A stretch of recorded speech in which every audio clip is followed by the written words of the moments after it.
Om Vishayam Kusumam Parishricha Sada Charanya Buruha Amritam Shanti Sudam Pibabringamano Bhavarogaharam Pranamami Param Jananim Jagatam Om Shanti Shanti Shanti.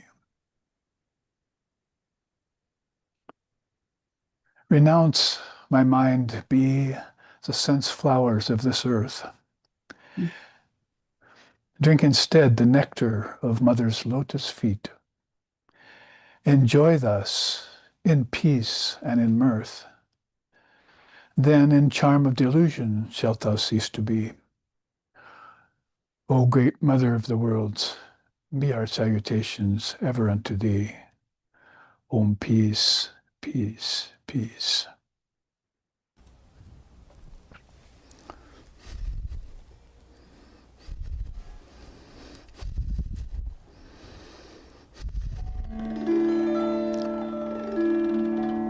Om Mata Shama Sundari Ramachandra Pituke Jagadamba Bhavatarini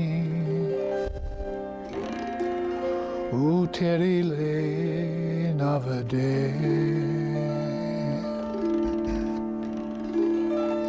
Agahana Krishna Saptami Dina Punita Guru Hua Sharadaka Parama Karunamaya Avatar Karunamaya Avatar. O bestower of all that is auspicious,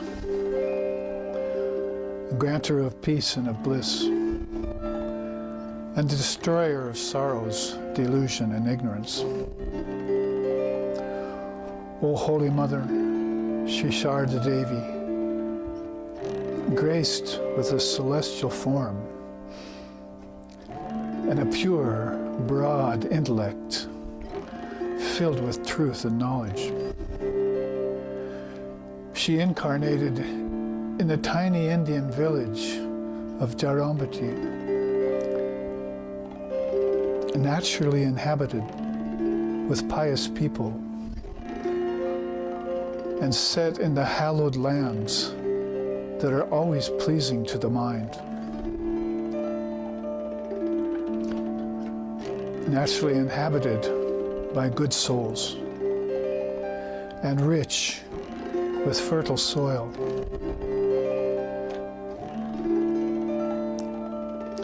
At the auspicious moment of her birth, hundreds of conch shells sounded forth, and millions of melodious songs were sung and composed. Celestial beings, gods, seers and sages, men as well as the Vedas and the Puranas, all offered salutations and chanted hymns of praise to her,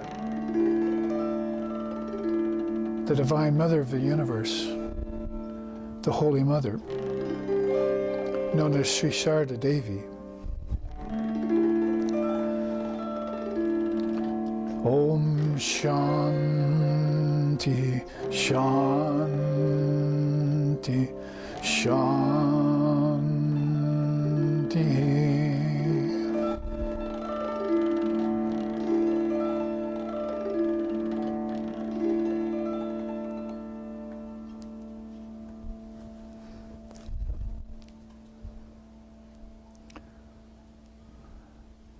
Salutations and welcome to our second Sundry class on Shisharda Devi at the time of both her lunar and solar birthday. They celebrate both in India. There's, I think, one changing times. Birthdays can't be on the same day like they are in our calendar in the West, but they do consult the stars the celestial beings, as I just chatted about, to find out when these auspicious moments are to be celebrated, especially the ones that don't change, like the solar birthday, which we are having at this time on 2 different days because of the change of times between India and America, East and West. But she's the mother of both. So she used to say that. And so that's why we have titled this series of 2 classes just prior to Christmas and New Year's at the time of her auspicious birth. I am the mother of all. So last week we had 2.5 charts on her teachings around that. We started out showing her Sannyasin family. That alone maybe preface that by saying that I made the statement that we'd never seen a woman such as her, a woman with such power. She's usually not known for power, and so we'd have to say very subtle power because she's very veiled.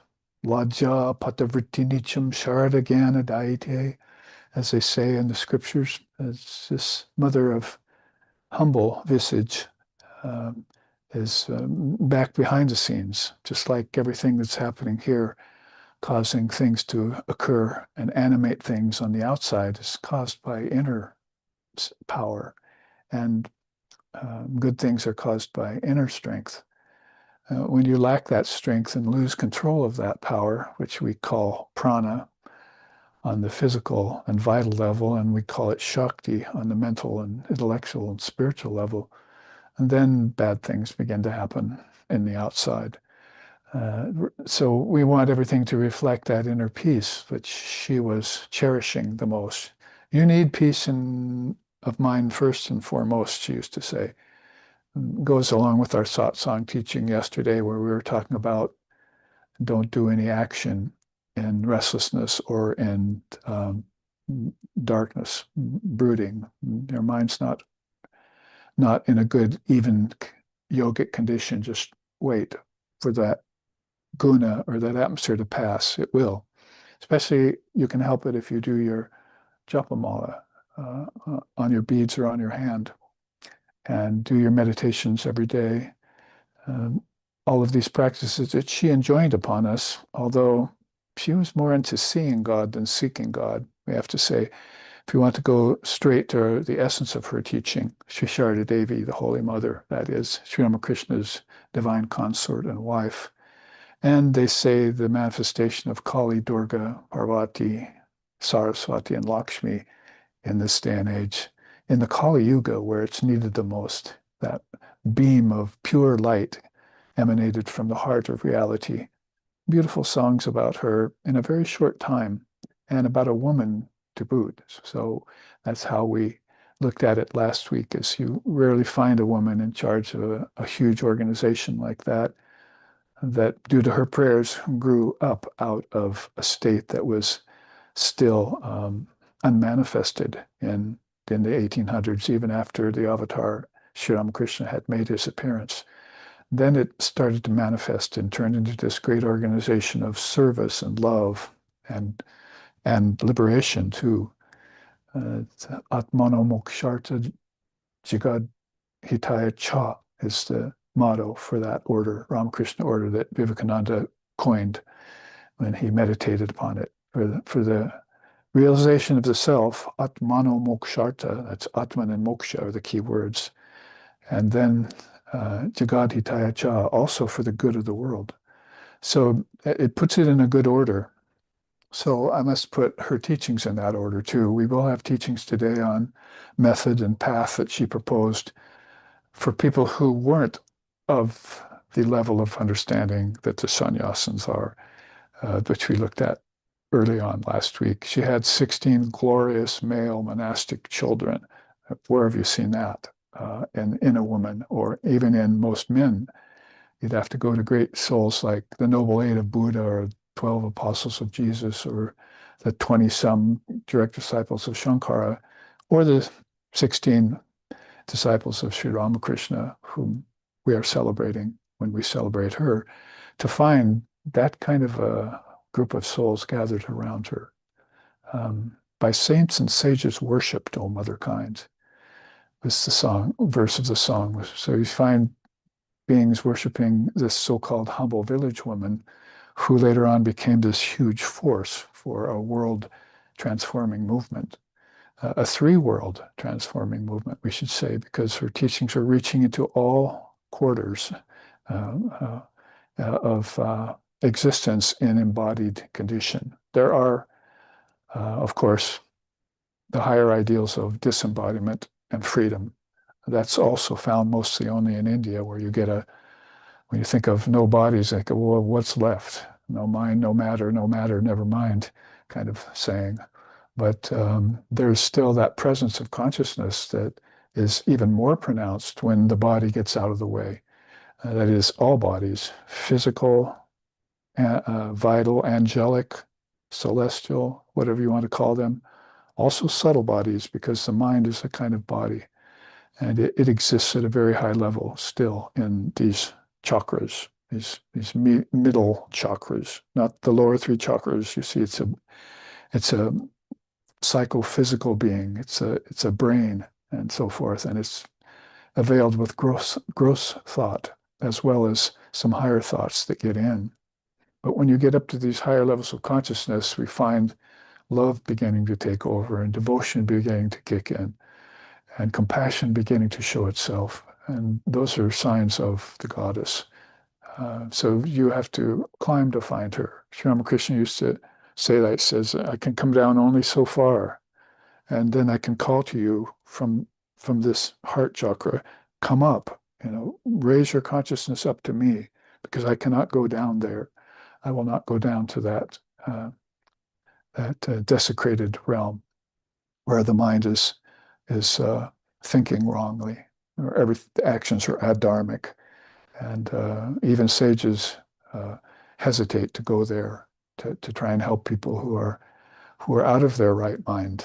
So it's that peace of mind that has to be there before souls can be helped. So she has those levels of teaching in her, but she does like that and propose that highest level. Don't just seek God, see God. So you have the beings who don't believe in God, and they'll never understand that freedom is their true nature and peace is their true calling. But then you have beings who are struggling to get free. They don't know what freedom is yet, but they sense it. And then you have people who have found some freedom and are beginning to identify with the goddess, with the Shakti power in them. And that's always a harbinger, a gate opener. Knock and it shall be opened kind of teaching that will bring you up to that level where Mother herself is smiling at you as her child, her sons and daughters. So she had 16 of those who had already become perfected to a point before she was known as the leader of the Sangha of the Ramakrishna order.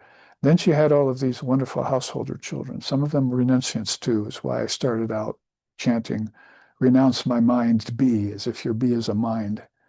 And there's another song that says, my mind my mind be is buzzing around this flower in a tapestry.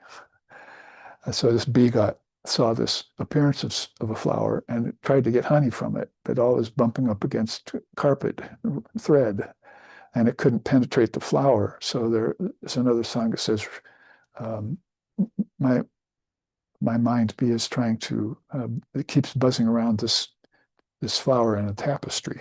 I can't get anywhere. That's what she means when she says, when they sing about her and say, renounce my mind, be the sense flowers of this earth, they will not fulfill. Drink instead the nectar of Mother's lotus feet. So they turn Mother's feet into a flower, a lotus, and the petals 5, as it were, that represent all the five senses, 5 elements, fivefold mind. So many teachings on quintuplication that have been given, that she presides over all of these. And so that's why we sang about her birth there, written by a Hindu man that gave me this song. hasn't even ever been published before or recorded, but sings about how she was born, the celestial conscious sang out. Finally, something really transforming happened to the earth. It's something that will really make a difference. I get tired of hearing that I made a difference or I want to make a difference to the world. Only a great soul like that can convince other souls to renounce the world. And so renounce my mind, be the sense flowers of this earth. Don't use the senses as your meter anymore, as your measuring stick, as your way of assessing what's real and what's not real, or what's beneficial and what's non-beneficial. Use your true self for that. And for that, you're going to have to purify the mind. So that's where her secondary teaching comes in. If you cannot see God, then you seek God. Her monastic disciples saw God, not only when they were born, as Swamiji said. They asked him, have you seen God? And he said, I've seen nothing but God since I got here. So they have that kind of seeing of Brahman and everything. But then they saw Sri Ramakrishna manifest in human form, and was even more believable then that they were seeing the divine being. And then at that point, his divine wife kind of creeps into the picture like a village cat covered in ashes, concealing her true colors, and slowly comes out of that concealment and shows what we've been looking at over the last week or so in these classes and these charts we've been studying on her. Of the 453 charts now, as of yesterday, that I've created as teaching aids for people in the Sanatana Dharma, the eternal religion of India. Probably I'd say a good 20 of them have her visage on them, like this one we looked at. We didn't get it finished last week, but the whole aim of the teaching was back down there along that. If you can't just see God outright, like these great souls are able to do, then start seeking in the right way. Seeking in the wrong way would be with a dull mind or with a restless mind, just to put it very simply. Get your mind in a fine and fettle shape first. And if peace is there, now I should, call on God. In fact, prayer is the same thing. Prayer is ineffective for most people, most all of the time, until it just happens naturally. And you feel like this is the right moment to pray to the Lord. He's listening. And in that way, then Ishvara, God with form, will lend an ear to what you're saying. Other than that, prayers never get answered. People remain too far away from the wish-fulfilling tree, as the story goes. God can't hear them. So you want to get close to God. And so in our tradition with Holy Mother's teachings, that getting close to God means getting your mind in a peaceful shape. That's your duty right there. If there's any sadhana to be done, any real spiritual discipline, any difficult self-effort to be achieved, that's it right there. Just get your mind under control.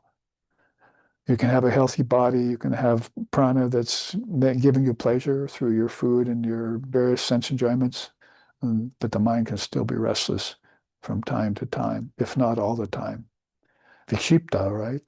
So you have Kshipta and Buddha and Vikshepa. Basically, you have these three types of mind.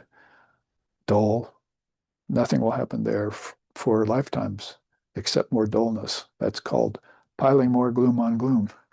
Then the next kind of mind is Kshipta, basically restless all the time. Nothing will happen there except doing actions and restlessness that create karma for another lifetime. Then you've got this Vikshipta, means basically sometimes my mind is balanced, other times it's not. And so that's going to create a kind of mixed karma. That is sometimes good, sometimes bad, gets together as a kind of amalgam in the mind. And that's why you're feeling good sometimes and not good at other times. Nobody has told you why that is. They've told you as a psychiatrist or as a well-meaning adult or parent saying, well, that's the way it is, you see. And it just happens. But nobody's told you why that just happens and how you can stop it. So that's where you get into Holy Mother's path and her methods, which we will look at after we finish what we took up last week. So what we took up last week was Holy Mother's, you might say, requisite or secondary, you might say, teaching. And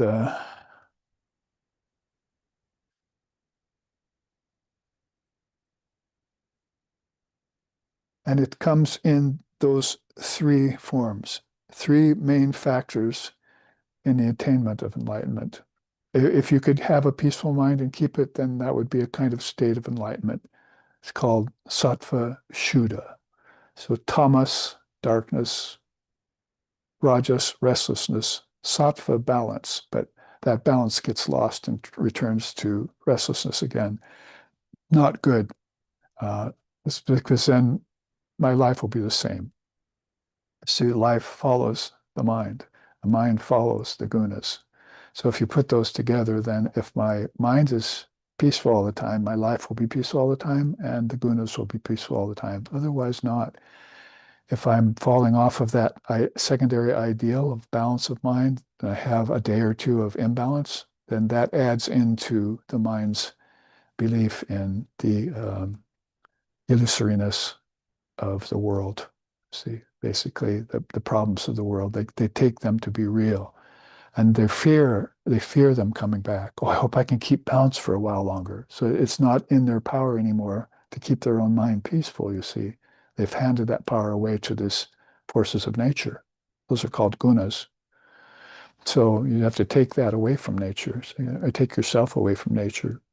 I will now stand firm against the insinuation of darkness and restlessness. I will not go there anymore. We used to give that as a teaching to people who had problems worrying a lot, and they came into SRB Sangha and wanted to take the path. Say, okay, well, go back for a week and see if you can, not worry at all. No brooding allowed. And could you do it even for a day? Mostly not. So, oh, here, take this mantra, do this meditation. That'll help you. Are you brooding now? Less and less. That's the teaching of Swami Brahmananda Maharaj of the Ramakrishna Order, the first president. He says the mind will begin to take on this effects of this practice that you're doing, that Holy Mother's enjoining upon us. Basically, mantra and meditation. And the study of scriptures helps too. So that's why I give a little quick review or to this prelude to this three factors. This is where she's talking about a more krama mukti or gradual enlightenment kind of approach for most people have to take. You can't just wish your karmas away and say they don't exist anymore, and you can't, by the same measure, say I'm free. When you're obviously evincing signs of not being free. This is, I'm healthy, but I'm feeling sick, but I'm telling everyone I'm healthy. So it's not going to wash. So in that way, she's giving you this threefold practice, a valuable triputi. And we looked at two of them. We looked at karma, which is, of course, a very deep and vast subject, how to act, how not to act, and, how to avoid negative actions. And then we looked at practice that helps you annul those karmas, that is, annul the negative ones and foster the positive ones. And where we ran out of time last week was time itself. That's what time happens to do to you. Sometimes it runs out on you. Other time it insinuates itself upon you. But this is one of the three and the third main factor of Holy Mother's teachings about attainment of enlightenment.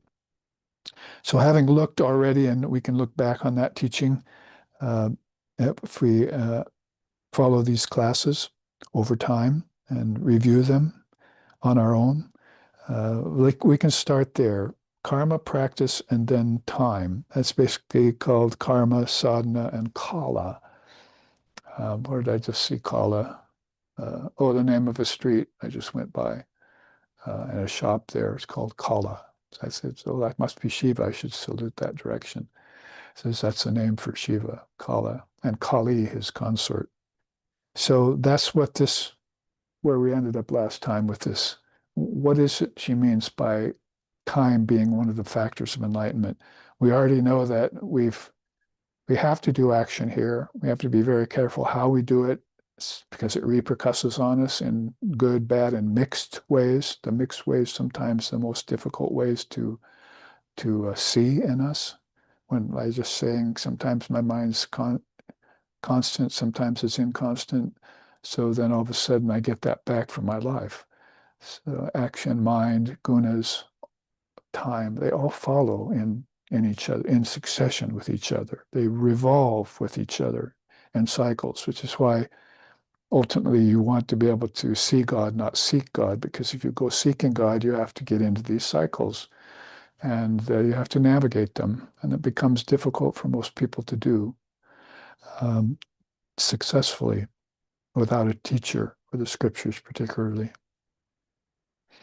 So then, if karma and sadhana have been learned, that is, oh, I have karmas, I want to better them, then particularly if you have guru, dharma, and sangha with you, that is, and scripture, then basically you're almost shooing in the solution for the whole thing on your own.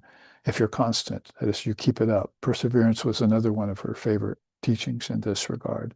Do the mantra for a long time, not just for a few months and give it up, or go to another guru and another mantra, that kind of thing. Find a good teacher, get the sacred syllable from them, used in the organization that's been there and teaching people for ages and ages, and stick with it until you get the fruits of that practice. So that's sadhana. Then time. So now you have to spend time in the manufacture and destruction of karma. You want samskaras come in as a word, right? So samskaras are impressions in your mind. That's why your children are the way they are young. If they're good or they're not so good, or otherwise, then it's because there are samskaras in their mind's impression. That's a body, I said, the mind. So they brought that body with them. That's how they got from physical body to physical body using the mental body, because everything is thought, and then manifested from thought, and then entered into by consciousness in the form of the manifestation, and then unthought. In other words, dissolved back to the source again, whether you like it or not. Some people do that consciously. Some people try and allow other forces to do that for them. But nature's not so kind in that regard. It will reproduce you as a physical organism if your mind isn't well set against it. I will not take that birth again. Thank you so much. I'm going to take a longer rest this time and consider my next incarnation, or maybe I won't incarnate at all. Have no more hope for me forevermore, for the world, as Buddha said. So this is why I'm trying to explain the import of time right now. Now that you have karma, which is basically action of 3 types at least, and then you have somebody who gave you a practice, hopefully an acharya, or a guru, or a spiritual preceptor, a spiritual teacher. Now you have to spend time with it. And this time has to go on for a long time, as the father of yoga says. You must keep this practice up for a very, very long time in the atmosphere of faith and devotion. That's straight from the mind and words of the father of yoga, Patanjali, father of the 8-limbed Raja Yoga system, which is true yoga. So there you see the list under time. So what do I do when I've got these first 2 boons, you might say, under my belt? I've realized everything moves along by karma, and I have a practice that can truncate it or attenuate it or neutralize it. What do I do? Well, first thing most people do is recall their life's purpose. At first, when you have any kind of spiritual awakening, you're awestruck. See, because you thought that being born with human parents and going to school and getting a job, learning a profession, getting a job, you thought that was the purpose of your life. But according to Sears, the only purpose of life is to realize your true nature. You should do that first and foremost, then go get a job, if you should want to at the time. So that's not the way it happens ideally, particularly in this age, particularly in this Western hemisphere.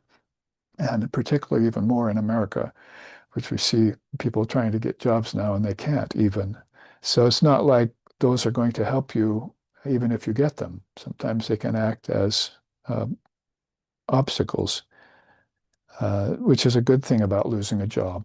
That it's a good analogy, actually. Oh, I lost my job. Well, actually, I'm kind of glad I did. So that kind of realization comes with spiritual practice. When you start to take it up under the auspice of of an illumined preceptor, all of a sudden you say, "Wow, that's not the purpose of my life at all. To be born in a body and get a job and go to school and do all those things. I'm beginning to think the real purpose of my life was to find God." And they're telling me that finding that God is like finding my very self. That's how much they're equating the apparently individualized self with the supreme self. They're trying to put those two together for you because everyone has an ego and everyone thinks they're the ego. So that would be another awakening. Actually, maybe I'm waking up to the fact that I'm not that individualized ego. There's a higher self in me. You see how this is? That's what we mean by awakening to life's true purpose. It's actually awakening to spiritual life's being the true purpose of everything. And that's veiled from everyone who comes here. Even illumined souls can't see that at first. That's how powerful Maya is. I almost brought the chart today on Prakasha Shakti. So when you come here, there are three forms of power that aren't seen by most people. One's veiling, one's distorting, and one's revelatory. And so some of these souls get a hold of the revelatory power early, like Swami Vivekananda. You see, she who since birth has ever led me on through passive trouble to perfection's goal. When he wrote that verse, he must have been thinking at first, I was heading along paths of trouble, like trying to help Calcutta when I was a teenager. I was living in Calcutta and trying to help people who were, who hated me. You see, that's not a path of trouble that's necessarily his fault. That's the world as the path of trouble. The physical world is the path of trouble with all its anomalies and problems. So later on, he wakes up to that and says, "She who since birth has always led me on from paths of trouble to perfection's goal. She's always there, been guiding my intellect. See, my higher mind. She's always been guiding me." So that's recalling spiritual life is the true purpose of life. And renounce my mind to be the rest of it. Or what did Jesus say? Get thee behind me. See, the world, get thee behind me. It wasn't a red devil with horns and a pitchfork that he was saying, get behind me to. It was the world as the devil. And later on, he would say, birds have nests, foxes have holes, but you have no place to lay your head here, my son. Speaking to 12 of these great souls that came with him.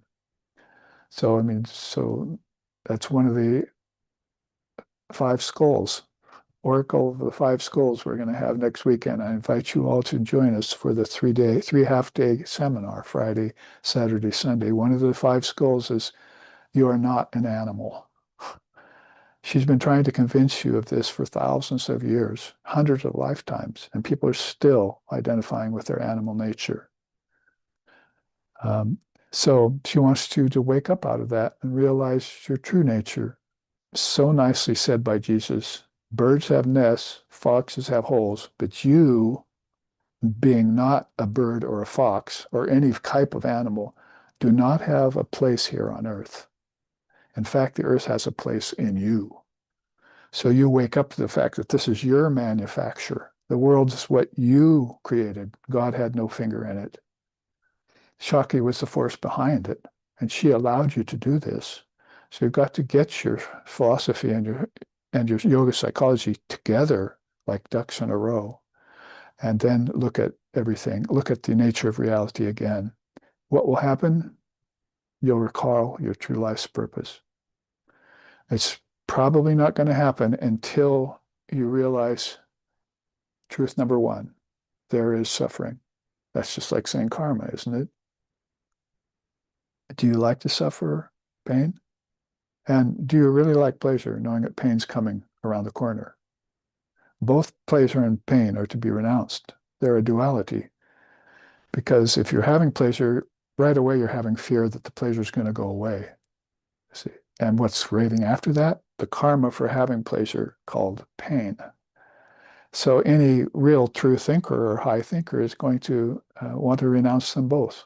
Go beyond them both, sannyas, and bold say, Om Tat Sat Om. I am the one reality, not the twofold reality, not the many, not relativity. So a pretty good teaching here then on the very first one of these uses for time. Second is go on retreat and pilgrimage. We've been doing that for some close to 30 years now in SRV. We don't just give the teachings on Sundays, give satsang on Saturday, give puja on holy days, and meditate in the mornings together. Every once in a while, we offer, like next weekend, a seminar on the five skulls. Maybe if you like horror movies, that might attract you, but it's not quite like that. It's going to be a little bit deeper than that. But we're also giving retreats all the time. And I'm sorry, pilgrimages too, to India and so forth, to some of these holy places, like to her birthplace, Jayrambati. I just sang about that, right? She incarnated herself in the tiny Indian village of Jayrambati, naturally inhabited by pious souls with fertile lands, green lands all around. And we've visited Jayrambati a number of times together as SRV Sangha. So that's what it's like to participate in life, spiritual life. You find your life's purpose. Now what are you going to do? Take a vacation on the beach with some Mai Tais or something? That's how you're going to spend your time? Or if you're under the oppress of your true purpose for spiritual life, you're going to use that time off from work to go on a pilgrimage or attend a seminar. I want to hear more of this in a concentrated, peaceful state of mind so that it gets so deep into me that I will never suffer the First Noble Truth ever again, that there is suffering. I will transcend it. I will transcend pleasure and pain in this very lifetime. Good and bad are chains that hold, one of iron, one of gold, but they're both chains, so good and bad bind you, both of them. I slough off all fetters. Seek out a spiritual path. You might be a little surprised to hear that. Some people, yes, they do find out that there's a karma to pay. They hope for the best by finding a teacher. Maybe he can help me with that because it's supposed to be his field. But then they don't take initiation, right? Or maybe not even ask for the mantra, or even ask, what book should I be studying? So you have to seek out an actual spiritual path and make a commitment to it. It's called mantra diksha in our tradition. It's called taking hand in Sufism. And it's got being baptized. I mean, there's so many ways in the different religions in which you can commit yourself to the next level of that spiritual life that you found to be what? Your true purpose, right? Now I've awoken in this life. I'm not following the path of the world anymore. I found three goddesses, Tripura Sundari. The first one, my guru introduced to me in the form of a picture. I looked at her, I fell in love with her. I got the mantra of her from my teacher. She put away the world for me. What do you want, my son? I want to get it behind me. Then get it behind thee. You're not a bird. You're not a fox. You're not an ape or a monkey. You're the Atman. And you always have been and always will be. And all of this is your dream of animals and men and demigods and asuras and so forth. All of this is your dream. You can read about that in books and scriptures, but you want to live a true spiritual life in the spirit, in your Atman, a conscious spiritual life. So that's why you will commit yourself to a spiritual path. Find an adept guru. And of course, if you have had a sadhana, you probably already had found one, but no, not necessarily. I've had people come to me after I got my initiation and studied for decades, And one of the things they asked me is, do I need a mantra, or can I have a mantra, or what book should I study, and so forth.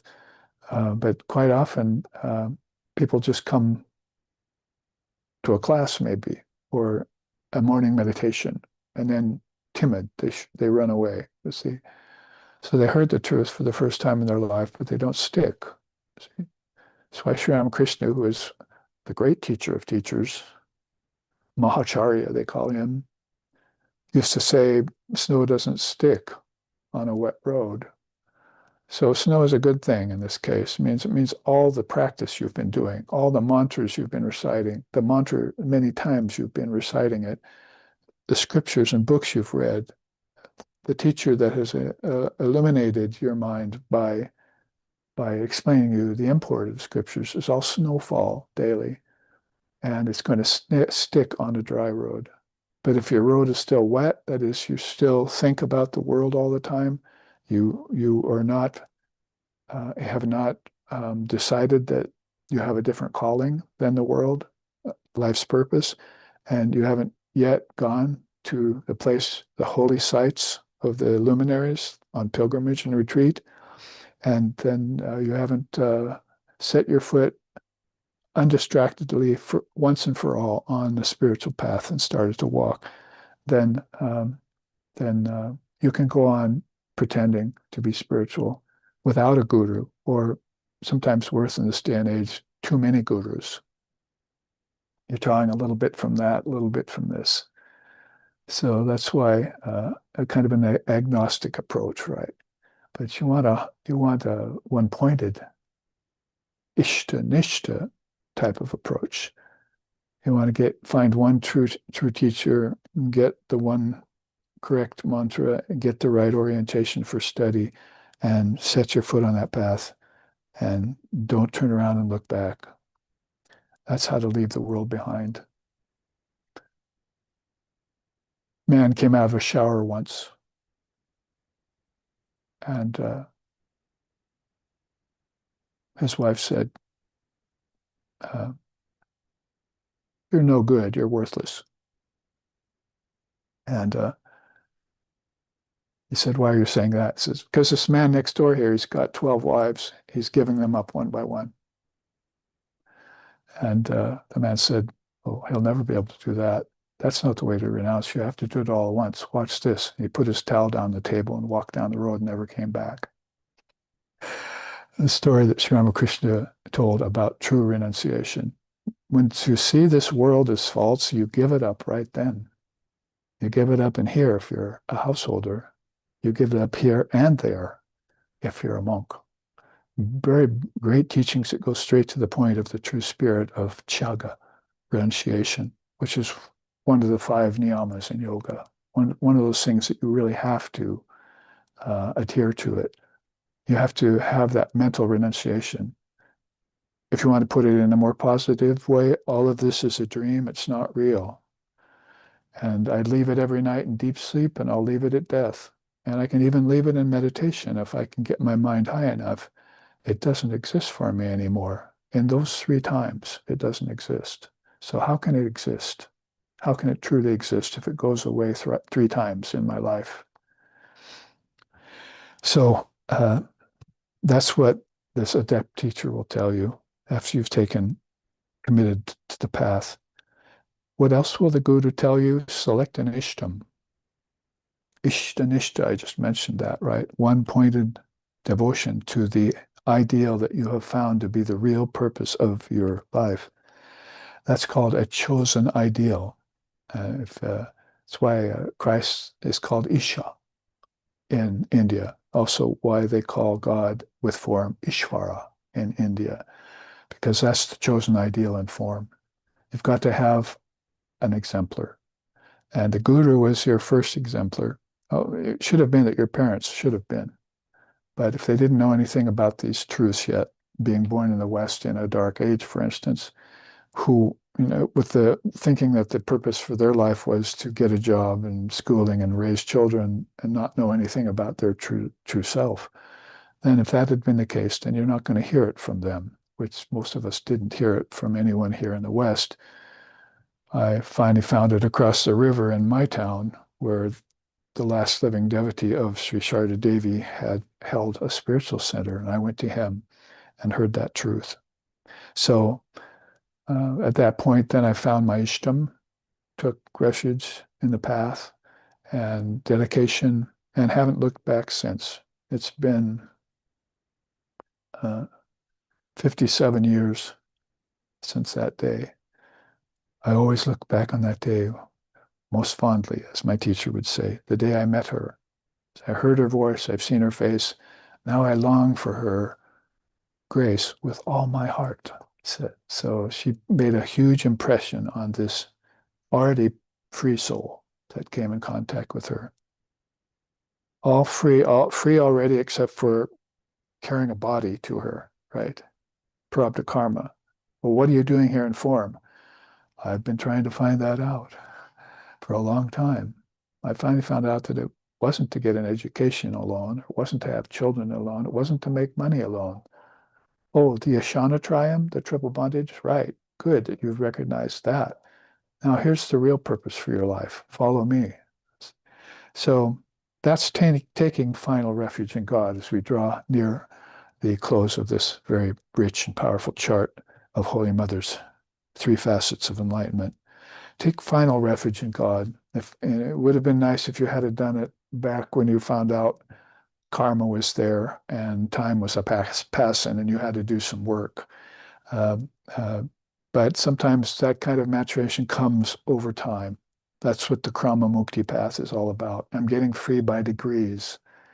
You know, if I have to renounce 12 wives, I guess I can do it, but it's going to take some time. And it would have been much better if I kind of just said, God is real, the world's not real. I take refuge in you, O Lord, 100% in this eternal moment right now. And that's the greatness of these monastic family we looked at on Sunday last week. Even then, and Father of Yoga says so too, it's not like you're perfect when all of this has been happened. You've still got desires. And the Father of Yoga says these desires persist for a long time. Like you may have the desire to be the king of the devotees. You may have a desire to lead all people to enlightenment. You may have the desire to build a golden palace dedicated to the Divine Mother of the universe. All of these are subtle desires, but they're still things that you have yet to do in order to free you completely from having to return to the realm of action anymore. You're going to want to merge yourself into the realm of inaction, or which is going to be beyond both bad action and good action. If you want to circle this back to karma, right? That's why everyone's here. Some kind of karma. And for the illumined souls, that karma was intended. I have to go to earth. How am I going to get there when I love God so much? Well, Mother, here's some veiling power for you. And put it over part of your eye. It's like a blinder. Now go to earth. And then take it off when you get there. Of course, they didn't want Swami Vivekananda to do that. Sri Ramakrishna said, don't ever tell Naren who he truly is, because if he does, he'll leave the body immediately. So Mother kept that veiling power in these great souls. So they'd stay there and do that work that she commanded them to do. Thank God for us that they did, or that they do.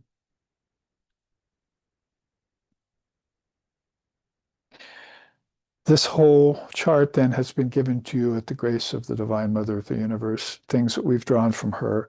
And it's very nicely concluded by this final quote down here, her own words where she says, and it really does evince this Krama Mukti type of approach, gradual liberation for us. Perhaps one practices japa and austerity in this life. In the next life, one intensifies the spiritual mood, and in the following life advances it further. Thus, spiritual evolution goes on. But the moment that one's karmas come to an end, one realizes God. That is one's last birth. This plus the practice of spiritual discipline and time are the factors in the attainment of spiritual knowledge. Holy Mother, Sri Sharda Devi. So that's how I put together this chart with that quote. She mentioned those three things, knowing her and her teachings and knowing something about her from her direct disciple, my guru. I put it together like this. What did she mean by these three main factors, and how can we flesh those out and then follow them in a way that will lead us to this goal in the second best possible way? That is doing some spiritual practice. Let's just move on and look at the chart hidden behind curtain number 2. And this is a brand new chart. In fact, if I look here, it's going to say 451. So I said there were 453 charts created so far for everyone's spiritual elucidation and study. In this case, then, we find out that Holy Mother's at the center of it again. Behind her is the Divine Mother Kali, raging away with different kinds of fire. This is the fire of intelligence. You see, she's holding the plate of intelligent fire that effaces darkness up in the upper left-hand corner of the chart in her upper right arm. And on the other upper right-hand part of the chart, you see the flaming sword that cuts away all delusion. So this fire of intelligence begins to introduce itself to people as if it were sort of the boon that one receives, sacred fire, when one reaches higher mind. It'd be sort of an earmark. You feel yourself burning, not in the fires of hell by any means, but in the fires of awakening. And your consciousness expands exponentially as that darkness goes away because the light increases. So that's why she's black too. She holds this intelligent fire, which is the only thing that can light her up, is that fire of intelligence. That's why she's so hidden, is that so many people are Alpameda, Krishna says. They have very tiny intelligences, so they can't see not only very far outward, but they can't see at all inward. So that third eye becomes important, the Agya chakra. Open that third eye, and there you see her. She's like manages the opening and closing of that eye. And so you propitiate her, you go to her, you take refuge in her, you offer to her. As Krishna says the same thing about him and the Gita. That's the Ishvara form. Those are Mother's children, Divine Mother Shakti's children. Since we're on the symbology of things, let's just take a quick run through the look of things. There on her lower left-hand arm is the mudra she's holding of blissful oneness with her. So basically, she wants you to be fearless. That's this mudra called Abhaya mudra. And then she has a mudra called Varada, which extends to all people. Usually, quite often, that's also pointing at her feet. In Shiva's case, for instance. So it says, come and take refuge at my feet, and I'll give you the boons that you need to fulfill your spiritual life. Because back here we found out that spiritual life was the real purpose of our existence. And we became certain of that and set our foot on the path. And one of the great things that's going to happen is that you can't set your foot on the path to enlightenment without meeting her in some form or way or another. You'll come upon the divine Shakti. It's now not possible for her to hide herself from you anymore. There are songs about that. It says, "Oh Mother, you cannot, you cannot take the candy of enlightenment from me as if I were a helpless baby. You've given it to me, and now I value it, and I'm going to hold it. So now I see you, O Mother, and you cannot take that vision away from me." Another song says, I've seen you, and I've tied you to a tuft of my hair. So you'll always be on my mind. So various ways in which the devotees have come upon some of them never knowing that the Divine Mother even existed early in their lifetime, like Vivekananda. Now she's my special thing. But when Sri Ramakrishna proposed to her, he wasn't believing. So waking up to the mother is going to be um, in um, accord with these two things. A breaking down of the darkness of ignorance dependent upon the intelligent fire that she hands you. The fire of intelligence kindles inside of you and burns away the darkness, and you see her. That's the way she's usually seen traditionally by her devotees. And sometimes they will see her in different forms. Kali just happens to be the most powerful and direct one. So precious mudra of her blissful oneness with her is the best news that anyone could receive. Prior to that, you're singing songs about being distant from her and how you'll never be able to realize her and so forth.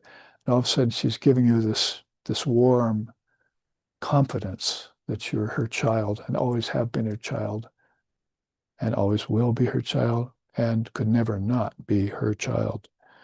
So then you get the other of her forearms, in this case, holding one of those skulls, which we will look at this weekend in the Oracle of the Five Skulls. And that's the heartfelt promise of eternal life with her. You'll abandon all skeletal forms, all vertebrate forms, all flesh-colored forms, all blood-filled forms, all pranic bodies, and even the mind is a body. As we said, that mind will become illumined and dissolve back into the realization of her. And there she's still got fire for you. You see, it's one of the beautiful things of the intelligent fire teaching that comes clear in an image like this. And for this day and age, Kali Yuga, then of course we look to the Kali avatar and we look to his divine consort, Sharda, which is right there dwelling in Mother Kali's heart. So she comes forth even as a human woman, as is events down below, and comes forth out of the very truth of the mother's love for humanity and begins to march and deal with all the negativities of the world, which are lurking around the sidelines there. And in that way, it opens up for some teachings on her path and her method. So you might say the three main facets of enlightenment we just looked at are kind of her pronunciation teaching. She says, "Oh, I'm going to announce this to you so you know the aspects that you need to engage in order to get free. Look to your karma, get a sadhana from the teacher, and spend time practicing." That's like the initial announcement. So that's not really a method or a path. That's just saying, now that you have these three things, I can then open the path for you. And what does that look like? We can go down the list here. Reclaim the soul's non-dual nature and status. So it's not, it's much more direct than saying, oh, you're not an animal, or you were never held inside of a human skeleton or skull.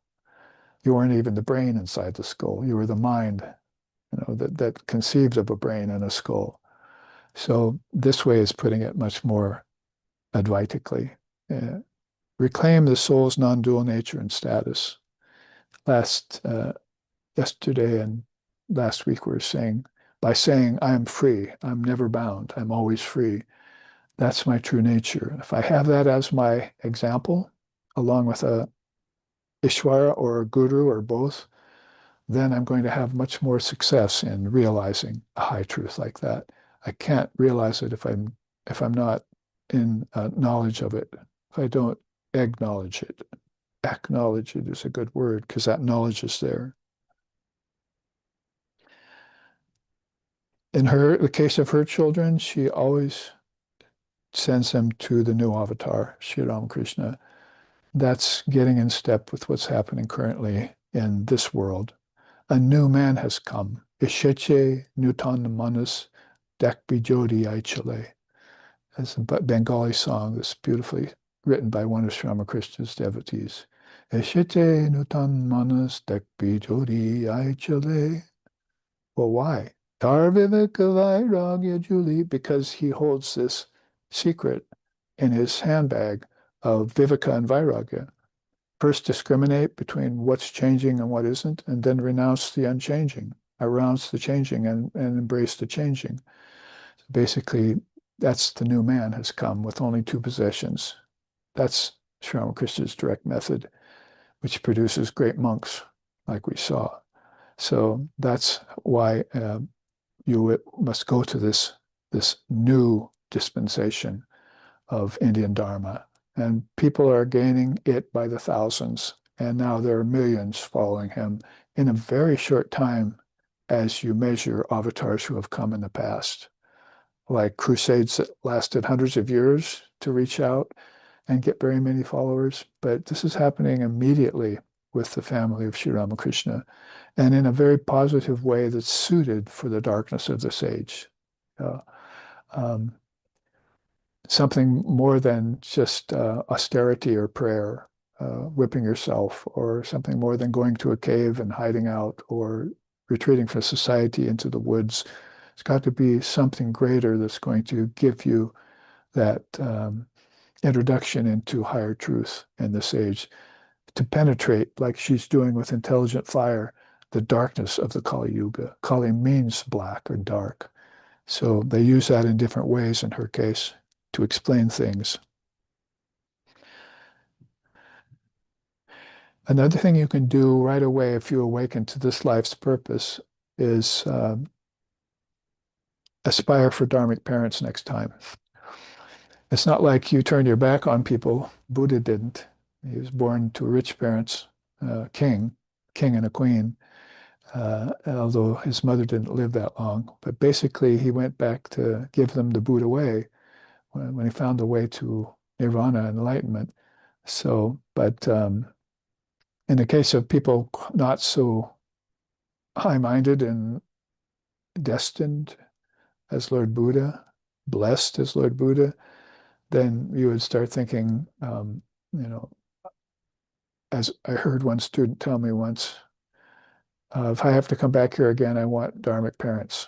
What do you want if you're reborn again? If I come back here again, I want to start with dharmic parents. So this person had it very well opinioned, pointed out exactly what he wanted, because he had realized that a lot of trouble he came through by the parents that he had in this lifetime who weren't dharmic.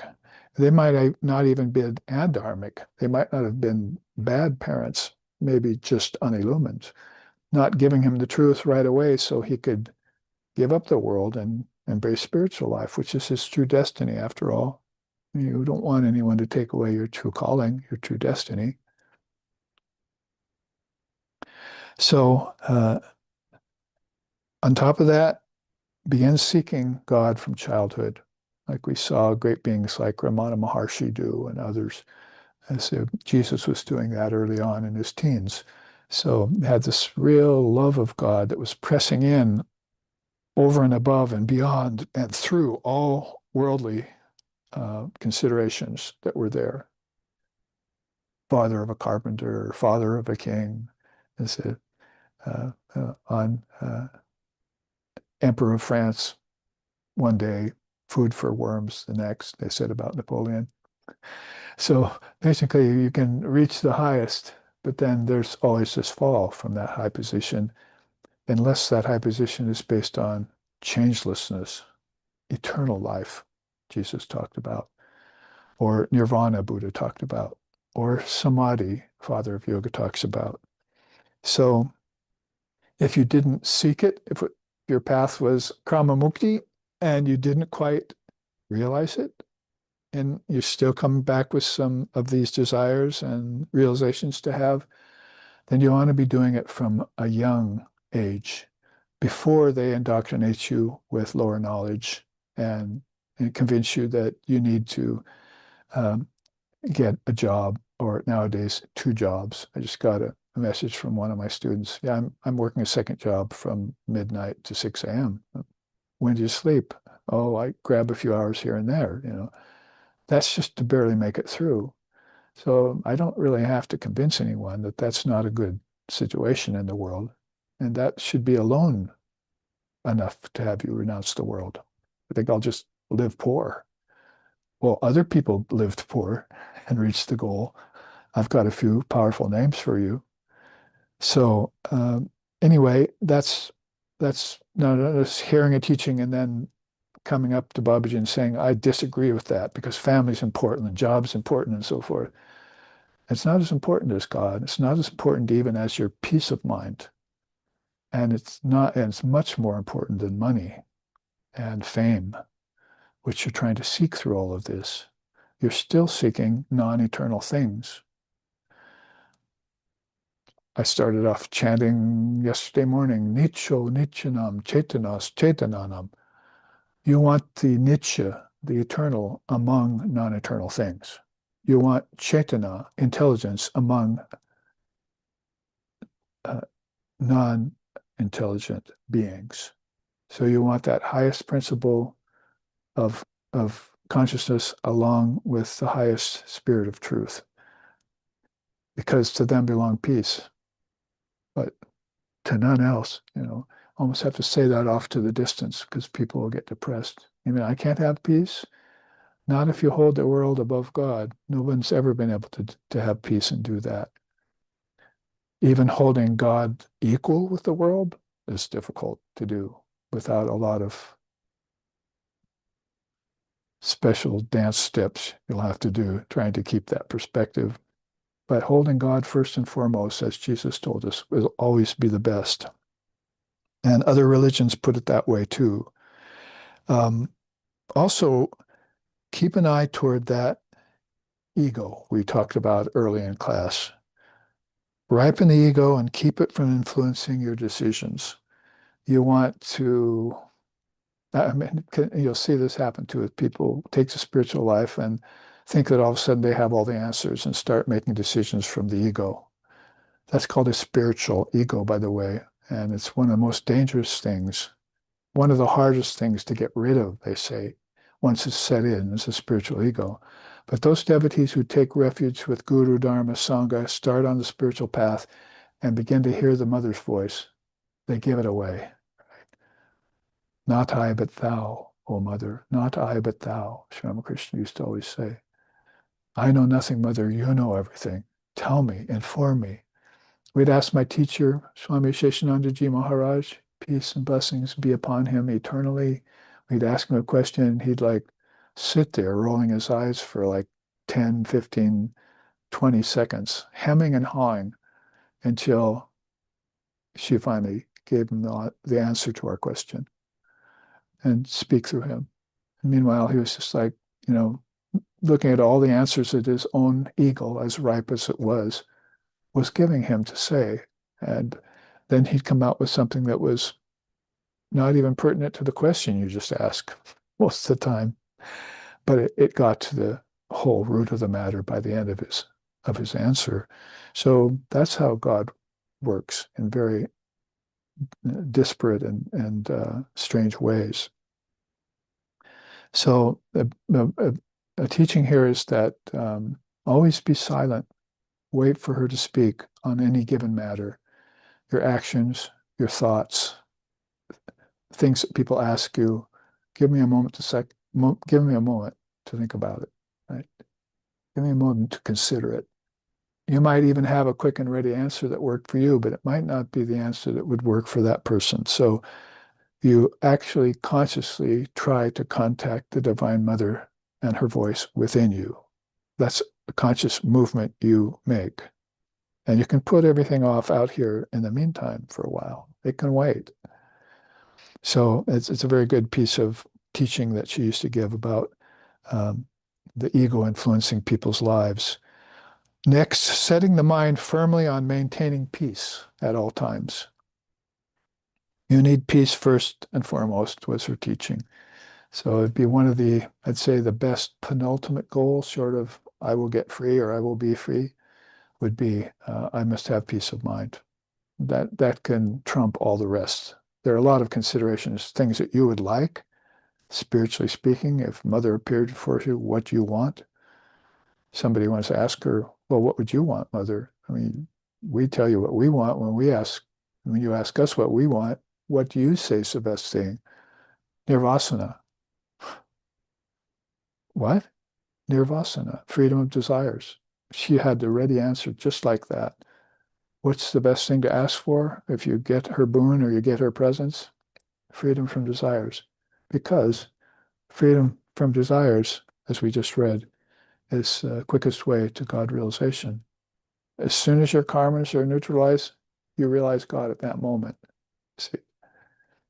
So that's what she would tell you. Uh, so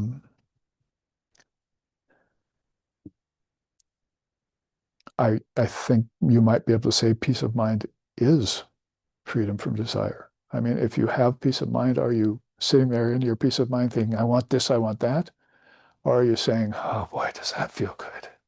I don't have anything, you know. I don't have to worry about anything, not even what's going to happen tomorrow or tonight. So that's like synonymous with peace of mind. Finally, on this little short list of things about Holy Mother's teachings, closely follow all rules concerning prasad and sattvic food. You know, it's one of the first things we think about when we think of Holy Mother. When I used to go visit Swamis of the Ramakrishna order and introduce myself as Swami Sheshananda's student. Oh, come in, Babaji, sit down. And the minute I sat down, I said, bring Babaji some prasad. And I asked someone later, does that Swami do that for everyone? No, he did that because you're Swami Sheshananda's student. And I started thinking about it, and you know, that he followed her dictates exactly. Her teachings on it was, you know, from pure food you'll get pure blood, and from pure blood you'll get pure mind, and from pure mind you'll get prema. So that's ecstatic love for God. And so these are one of her great signature teachings, all starting from food. It's just sort of like explaining Brahmarpanam, you know, in a simple way. We all say that before food in our tradition, and it helps turn food sacred and pure, and we eat it and offer it to the gods and all. But that's another way of saying, of understanding Brahmarpanam, Brahmahavi or Brahmagna, the fire again, you know, that's there burning away impurities.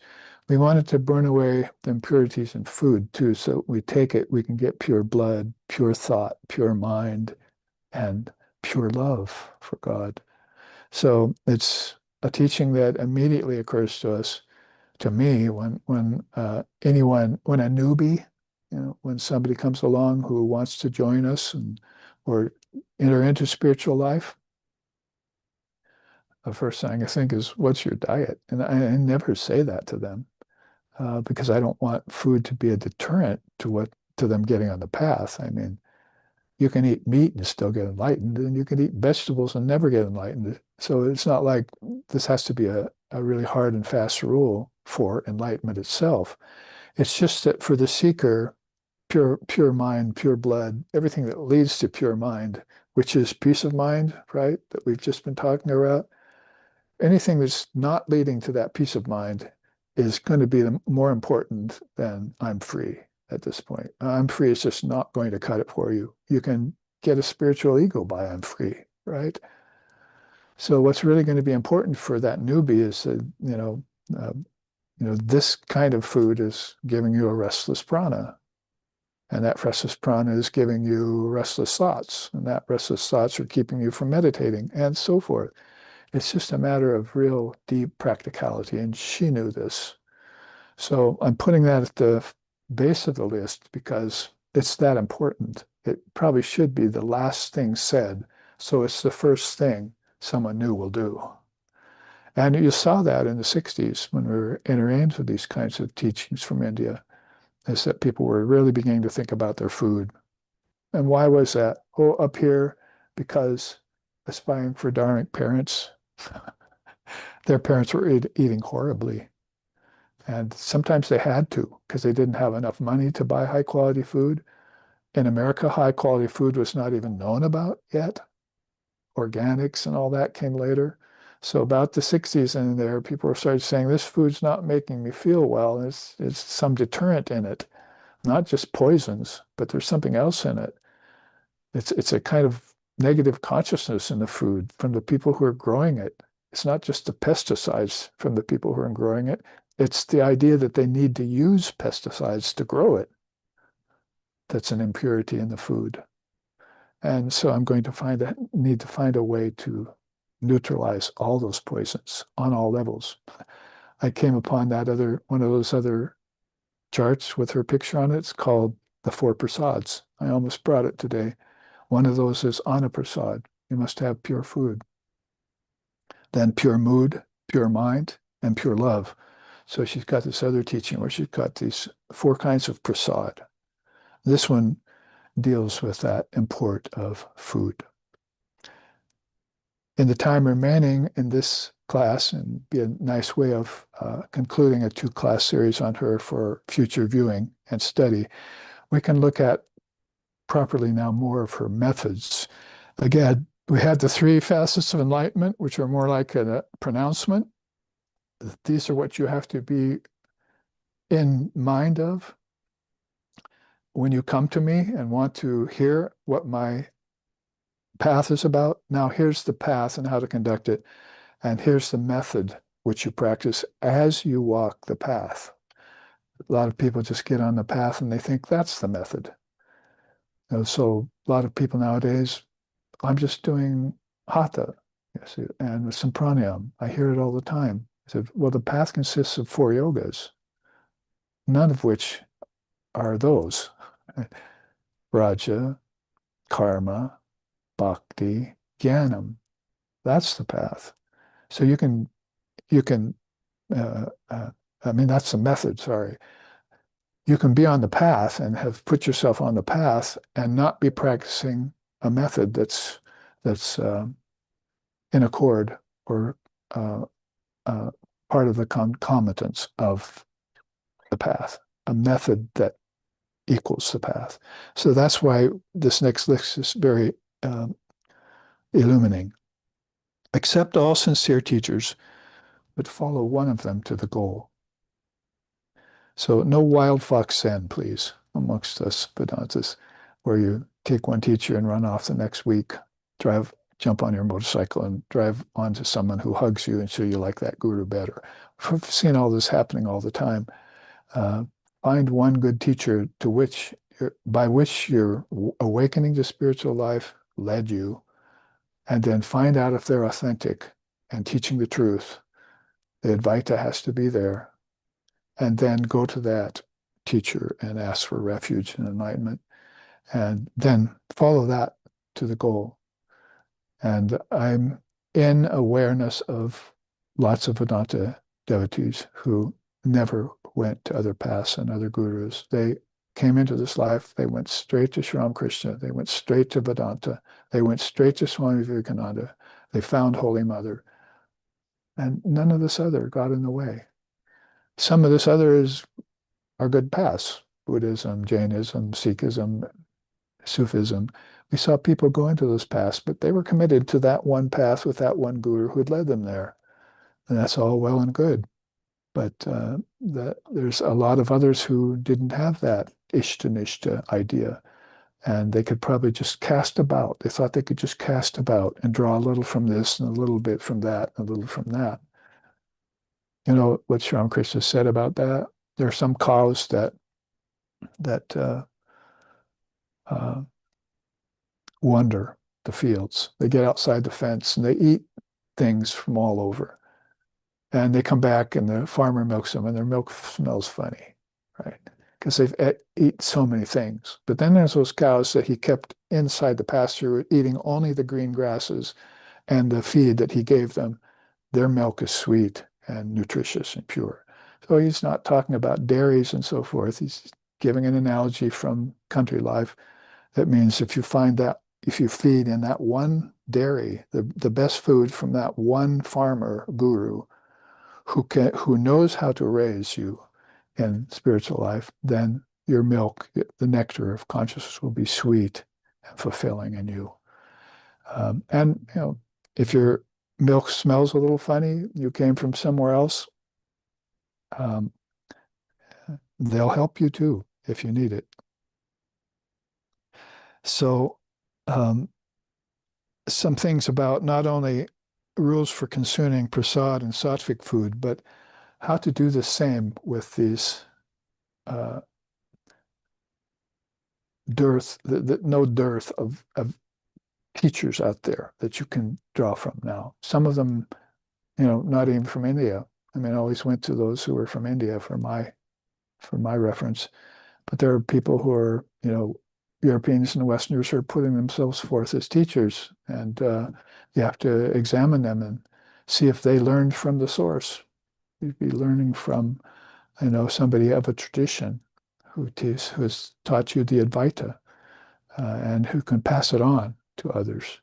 So that's an important teaching of Holy Mother too. The 4 qualifications for the teacher is a beautiful teaching that comes out in that regard. Shankara's teachings. Find that one good teacher, follow him or her to the goal. Combine japa of the Lord's names and meditation on the Ishtam. She wouldn't have you just get a mantra and go away and recite it, especially not parrot-wise, because the parrot squawks in death when the cat gets a hold of it, even if it's done more japa recitation than the householders did that owned it. So you want to have that combined with your meditation. So last Sunday, we were sitting here after class. We went in and meditated together, and we did some minutes of japam together. Then a bell rang. We did some meditation on formlessness. So God with form, God beyond form, form a complete menu of spiritual practice for devotees of Ramakrishna. And those have been taught to us by our gurus. They wanted us to know God is with form, God's also beyond form. So, in a sense, that's better than a krama mukti, kind of going along by stages. You kind of have the truth right at the beginning. That's God. That's God. That's Saguna Brahman. That's Nirguna Brahman. Sorry, we won't get to this chart today, but it's up there to look at anyway. Maybe we can show it for a little while after class so people can see her again. And this is what we really kind of mean by I am the mother of all. Philosophically, this is what we mean. Cosmologically, this is what we mean. Sadhana, this is what we mean. And this is what we mean.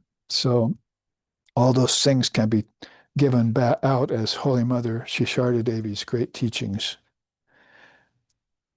Next, expand the mind via longer meditation on formlessness.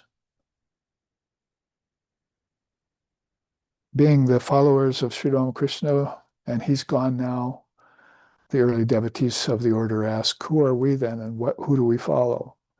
You're Advaitist, because he was an Advaitist. So that's how important knowing your formless nature is. The second thing to know about your formless nature is it's not empty, it's full. So it's not a nothingness. Nothing doesn't exist. It's a nice mantra to memorize. Nothing doesn't exist. Everything is the conclusion. So if everything is, then formlessness is too. And consciousness is formlessness. And that's the fullness. Purnamadaha, Purnamidam, Purnat, Purnamudachyate. That's that fullness out of which everything that's not so full comes. And that everything that's not so full, seeing that it's absent of things fulfilling and is not the true purpose of life, can go back to fullness when you renounce it. It's in the movement that it loses some of its essence. But Brahman is motionless. So that fullness is always found there. So that's why, in a short few words, spend more time in the formless fullness of your own true nature. Also, deepen the intellect by constant study of revealed scriptures.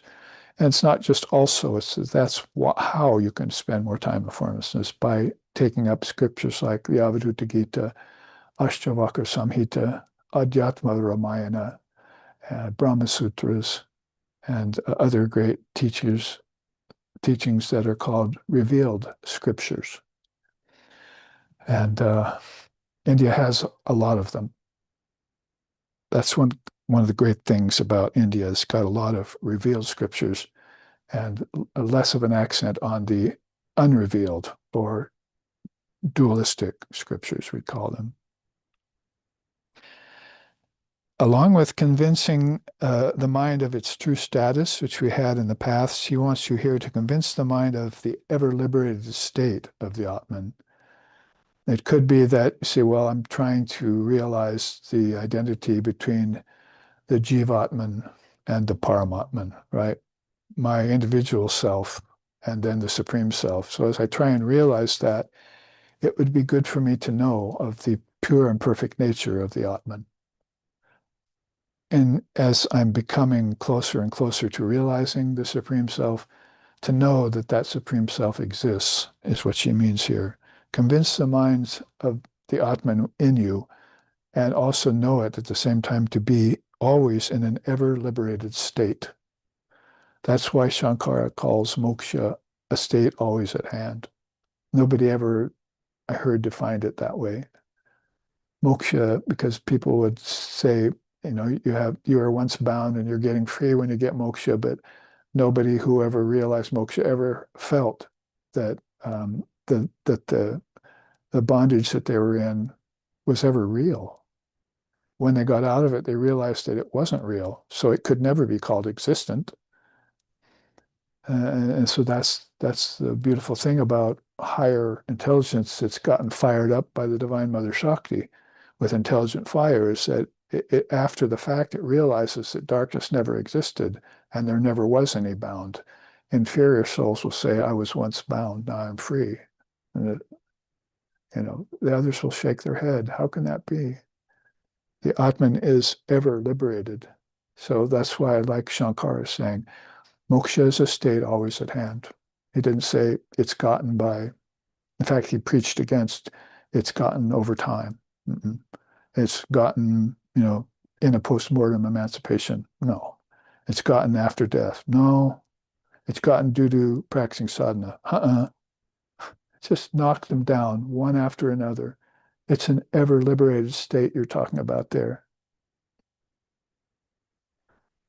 My point exactly. Finally and penultimately, take refuge in God's grace. Prepare the soul for it. And that's going to be that extra mark of humility that the Lord loves. Then he says, I depend upon your grace, O Mother. I've seen your face. I've heard your voice. Now I long for your grace with my whole heart. That goes along with every illumined soul's higher wish list. We're talking about nirvasana and fulfillment of desire. And then finally, fulfill all desires dharmically and be free.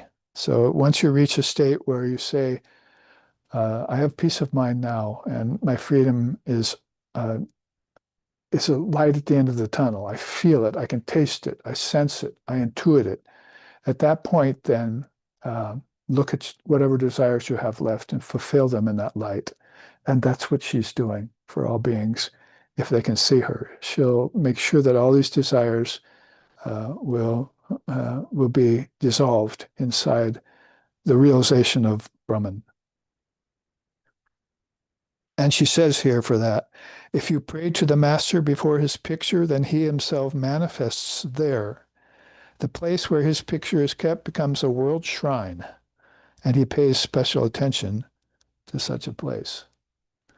Which is why I'm looking here behind the camera to see Sri Ramakrishna in a beautiful mandapam and saluting him in this world shrine we have here in Hawaii.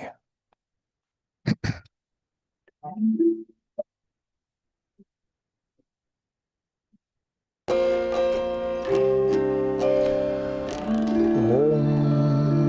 Jananim Sharadam Devim Jananim Sharadam Devim Ramakrishnam Jagadgurum Pado Padme Toye Shritva Pranamami Mahur Mahur.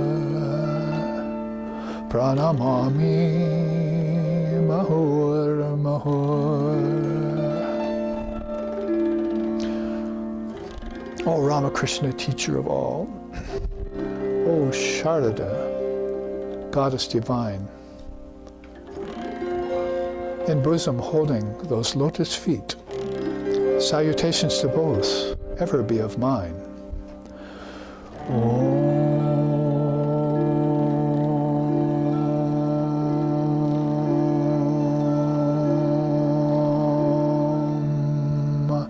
Shanti, Shanti, Shanti. Hari Om, Hari Om.